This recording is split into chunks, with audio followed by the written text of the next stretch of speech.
এখন যদি ছেলে আপনাকে বিয়ে না করে তাহলে কি করবেন? আত্মহত্যা। আত্মহত্যা কি সমাধান? সেটা আমি জানি না, আমার কাছে যেটা ঠিক মনে হয় আমি সেটাই করবো। আপনি এখানে কবে আসছেন? গতকালকে। গতকালকে আসছেন? আচ্ছা, কেন আসছেন এই জায়গাতে? কারণ ওই ছেলের সাথে আমার সম্পর্ক আছে। কতদিনের সম্পর্ক? 1 বছর। 1 বছর আগে সম্পর্ক। এমনকি ছেলে আপনাকে এখানে আসতে বলছেন, আপনি একা আসছেন? ছেলে আমার সাথে যোগাযোগ করে না বলে তাহলে আমি একা করে চলে আসতে। আচ্ছা, ছেলের সাথে আপনার যে সম্পর্ক আছে আসলে এটার কি প্রমাণ আছে? অনেক প্রমাণ আছে, SMS আছে, আমার আপুর বাড়ি গেছে সে প্রমাণ আছে, বন্ধুর সাথে দেখা করতে গেছে সে প্রমাণ আছে, আমার খালার সাথে কথা বলছে সে প্রমাণ আছে, আমার মেজ আপুর সাথে কথা বলছে আপু ময়নাক সালাম বাইসবো না আপনি ওই কথা বলছে আমার আপুকে। তাই? জি, তার আমার খালাকে একদিন ফোন বলছে তোমার খালাকে নাকি ফোন ধরছে না, তোমার খালাকে ফোন ধরতে বলো নাই কিন্তু আমি একটা কিছু একটা করে ফেলবো।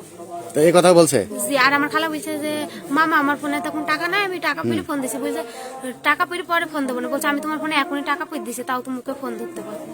আচ্ছা, আমরা জানতে পেরেছি যে গত 10 দিন আগে একটি ঘটনা ঘটেছিল, সেই ঘটনাটা কি? ধরা পড়ছিল আমার সাথে। মানে আপনাদের বাসাতে ওই ছেলেটা গিয়েছিল, জি স্থানীয় লোকজন আপনাদের দুজনকে আটক করছিল, জি, পরে সেই সময় কি সিদ্ধান্ত হয়েছিল? বলছিল যে 1 সপ্তাহ পর বিয়ে দিয়ে দেবো। 1 সপ্তাহ পর বিয়ে দিয়ে দেবে, কিন্তু 1 সপ্তাহ পরে বিয়ে দেয় নাই, জি যার কারণে আপনি চলে আসছেন এই বিয়ে করার জন্য। জি। এখন যদি ছেলে আপনাকে বিয়ে না করে তাহলে কি করবেন? আত্মহত্যা। আত্মহত্যা কি সমাধান? সেটা আমি জানি না, আমার কাছে যেটা ঠিক মনে হয় আমি সেটাই করবো। সুপ্রিয় দর্শক মণ্ডলী, আপনারা শুনলেন যে এই মেয়েটির সাথে এই ছেলেটির 1 বছর ধরে সম্পর্ক।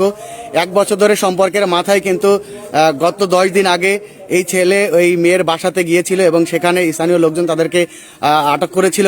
আটক করার পরে কিন্তু তাদেরকে 1 সপ্তাহ সময় দেওয়া হয়েছিল বিয়ের জন্য, কিন্তু 1 সপ্তাহ পরে কোনো সমাধান হয় নাই। আপনারা শুনলেন যে মেয়েটির মুখে 1 সপ্তাহতে কোনো সমাধান হয় নাই। সেই সমাধান 1 সপ্তাহ পরে বিয়ে না দেওয়ার কারণে কিন্তু মেয়েটি বিয়ের জন্য এই বাসাতে চলে এসেছে।